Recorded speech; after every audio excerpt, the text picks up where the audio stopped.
Good afternoon, everyone. Pleasure to see you all here. So as Jekaterina mentioned, we are part of the Create Lithuania program, which seeks to attract young professionals, Lithuanians, to come back to Lithuania from abroad and work for public sector for 1 year. And we, me and Eugenijus, we were lucky to do a 6-month project in the Ministry of Culture for the first time, and we analyzed a completely unknown, different perspective of how to look into culture in Lithuania, and that's creative placemaking. So we're going to talk a bit more about our findings and the case studies, the 4 case studies that we did in various parts of Lithuania. So we came back to Lithuania, and though we knew a bit what's happening in the cultural sphere and in the sphere of community empowerment, but we looked into statistics because we had to, because everybody understands numbers only in the government. So what we found was pretty sad, actually. The situation was that majority of the cultural project leaders and developers are concentrating mainly on the hard infrastructure, and maybe that's the rules set by the government that enforces them to do so. And the reality is that 91% of the investments are going to hard infrastructure like buildings, and only 9% goes to soft measures. So that results in another bad number, that only 1/3 of cultural enterprise, if you may call them so, survives the first year in Lithuania. The numbers get worse in the 3rd and 5th year, while our neighbors, close neighbors, Latvians and Estonians, does much better. Like always. So that results in the final problem that we were trying to contribute solving to is only 1/3 of Lithuanian residents, and that's official statistics, are involved in culture and in cultural activities, and only half of them are interested in it. So numbers speaks for themselves, and we were sad but hopeful. So we looked into people that are trying to do something about it, and we're happy now that we found some. And you're gonna see them here as well. But we're going to tell a bit of what we saw, what the situation is, and maybe what can be done to improve it. And we offered solutions for the Ministry of Culture of creative placemaking.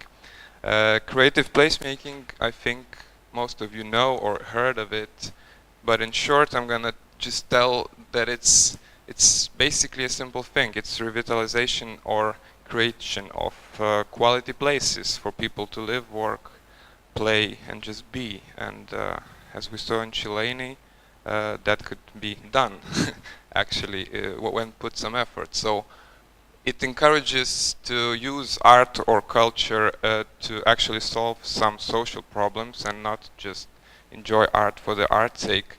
It also encourages to put emphasis and use local infrastructure, talking about soft and hard, talking about people and roads or buildings. It also invites to look into the local context, be it cultural, historic, economic, social, political. It just encourages to create on the base of that. And it also encourages partnerships, which are really struggling with. We are Lithuanians, we are very individual, and we like our ideas to keep it for ourselves. While creative placemaking says that it works if you share it, especially if you share it with people that wants to hear it.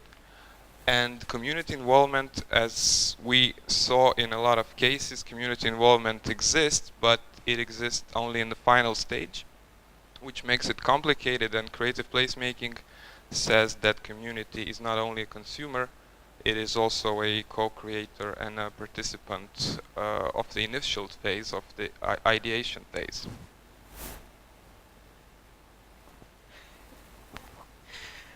So now talking more specifically about those 4 case studies that we've conducted as a part of our entire project.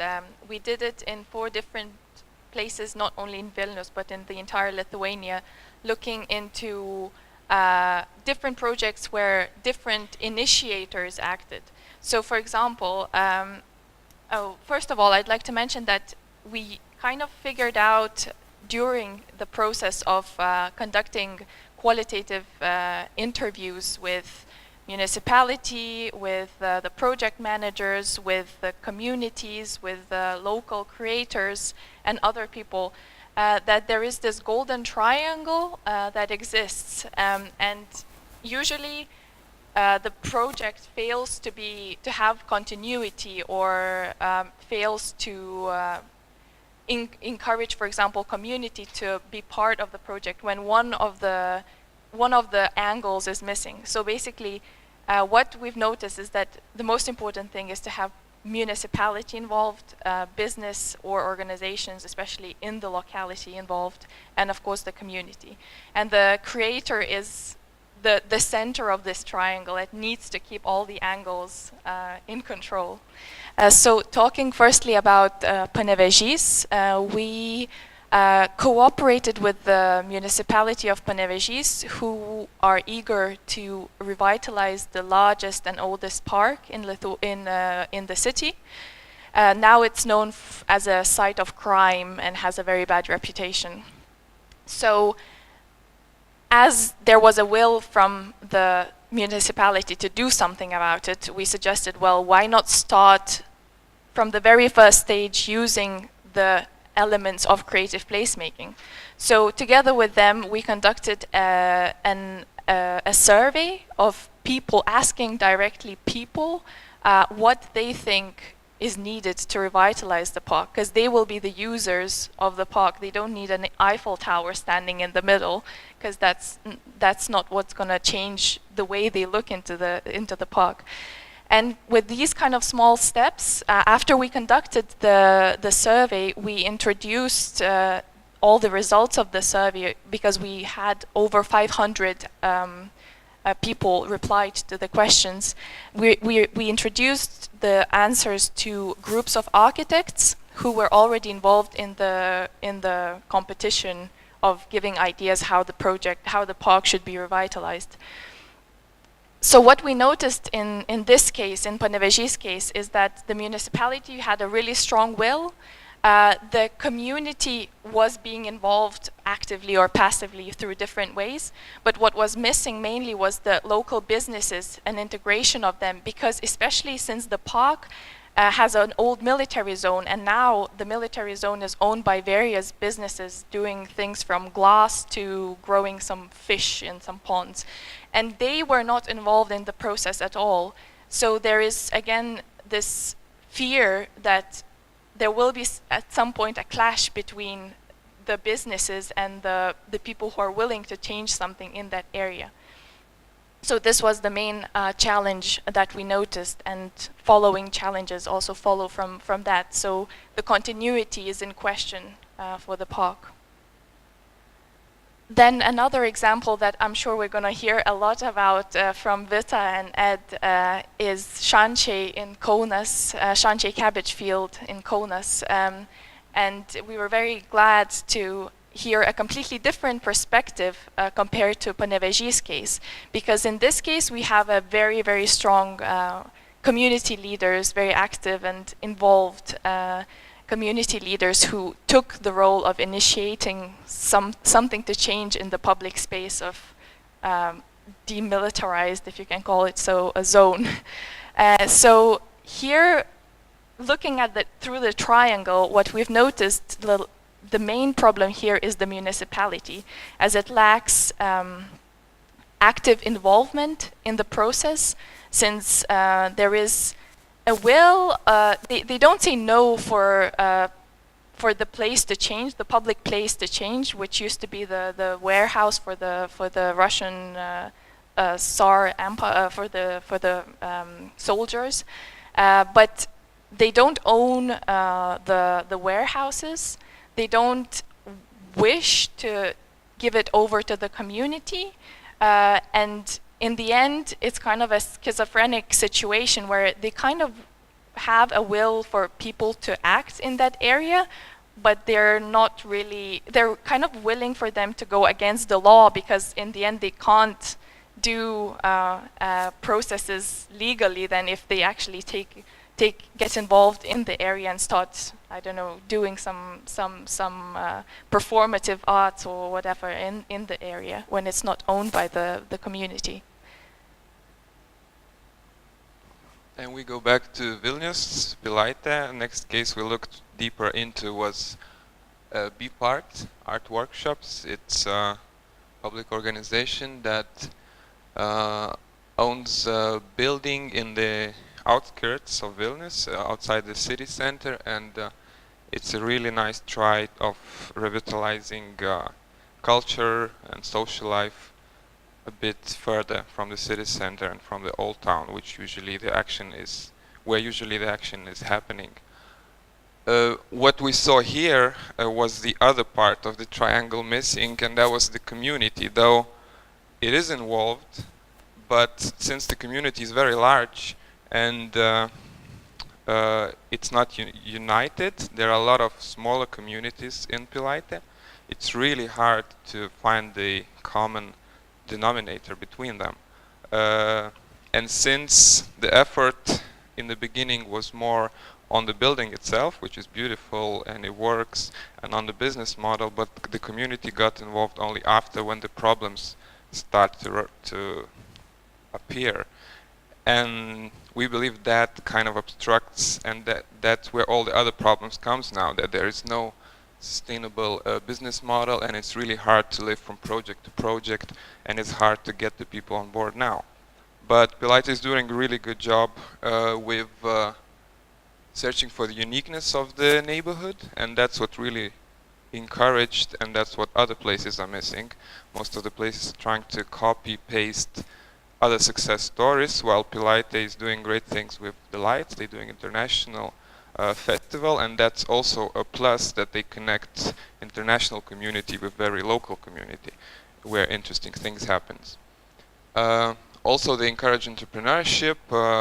They try to sell things that locals do, and the relationship of the owner is very personal. He really maintains the relationships with his partners, with municipality, and these informal relationships really help to do things.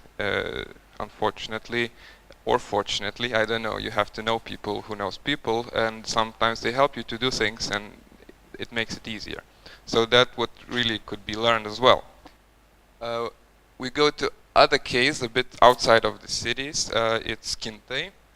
It's a small city by the sea, and they have the music festival, which brings contemporary classical music to the region of Lithuania.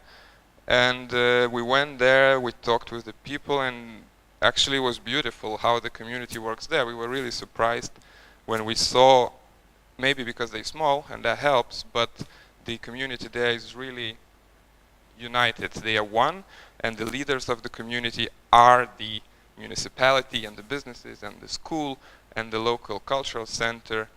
So they really have these informal relationships that that makes things work. They don't need formal meetings. They just meet by the cup of tea in the morning and do stuff. And we believe that's the model. The question is, can you actually apply the top-down approach and try to reproduce these kind of relationships, or they have to spark from the bottom up, and what the conditions should be created for them to work. So Nagytė does pretty well, but then another level of problems arise. When you do pretty well, you want to grow bigger and you want to do it more. So they are really struggling with attracting larger businesses to get the financial support for the festival and other great stuff they do, like ethnocultural activities, exhibitions, workshops, and so on. So Nagytė was a nice case, which we believe we want to show more about how the community can be strong. But the main thing maybe, and that was funny, that the thing that united them was the common enemy, and that was oil. So we need the enemy first, and only when we can develop the values. So maybe the oil can be a good thing in the beginning. The second day after they wanted to start drilling oil, the community united and they said no. And then after the oil was a bit away, they started to say, okay, maybe let's do something since we're together. So that was an interesting thing to see.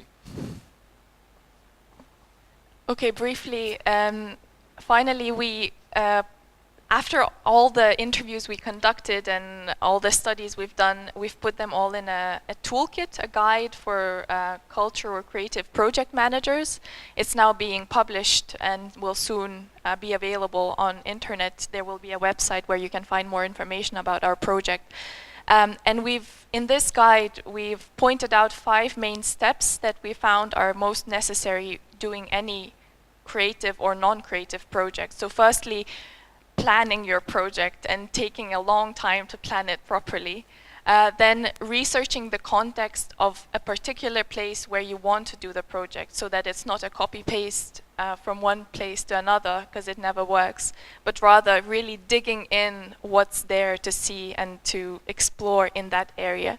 Thirdly, involving the community at as an early stage as possible, since the community is the one who stays there and can continue the project even when the project manager leaves or goes to do another project somewhere else. Then connecting with your partners, so municipality, businesses, community, of course, and other potential partners that can help you in different ways. And finally, handing over the process that Ekaterina is an expert of with Šnipiškės, handing over to the community, as it is the one that's going to continue the project for a lifetime or even longer. And the applicability of these steps in the end is very wide, starting from solving social economic problems in the area and finishing with decentralization of culture and active involvement of people rather than consumerism of culture. So that's about it, and you can find more information about our project on this website, and there are one-pagers on top next to the entry where you can also see more about our project.